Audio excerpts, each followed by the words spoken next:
Good afternoon. ഇന്നത്തെ ഒരു mail start ചെയ്യുവാണ്. ബ്രേക്ക് ചെയ്തു. ഞാൻ ഒരു ആപ്പിൾ കഴിച്ചിട്ട് ഒരു അരമണിക്കൂർ മുമ്പ്.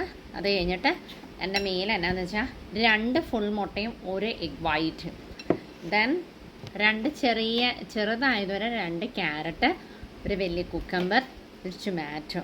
That's it. കുറച്ച് ഉപ്പിട്ടു. എനിക്ക് ലോ BP ആയതുകൊണ്ട് കേട്ടോ. ഇതാണ് നമ്മുടെ ഫുഡ്. ഇനി ഇത് കഴിച്ച് കഴിഞ്ഞ് ഒരു 1 അവർ ഒക്കെ കഴിയുമ്പോൾ ഞാൻ കാൽഷ്യം അങ്ങനത്തെ ടാബ്ലറ്റ്സൊക്കെ ബയോട്ടിൻ എടുക്കും, ഫിഷ് ടാബ് എടുക്കും, അങ്ങനെ എടുക്കും. പിന്നെ കൊളാജനും കഴിക്കും. That's it. ഓക്കെ, അന്നേരം ഫൈബറും ആയിട്ടുണ്ട്, പ്രോട്ടീനും ആയിട്ടുണ്ട്. അന്നേരം കഴിച്ചാലോ? ഒന്നല്ല.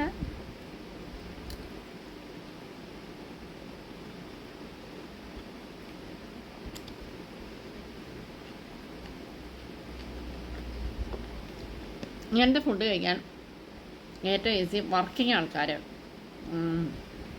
കുക്കിങ് ചെയ്യാൻ ടൈമില്ലാത്തവർ, ഡയറ്റ് സെപ്പറേറ്റ് ഫുഡ് കുടിക്കാൻ, ഓയിലി ഫുഡൊക്കെ ഉണ്ടാക്കണ വീടുകളുടെ സെപ്പറേറ്റ് ഉണ്ടാക്കി. It is very easy. മുട്ട ഉണ്ടാക്കാൻ it is very easy, cost എഫക്റ്റീവും ആണ്. ക്യാരറ്റും കുക്കമ്പറും എല്ലാവരുടെയും വീട്ടിലുണ്ടാവണ സാധനം.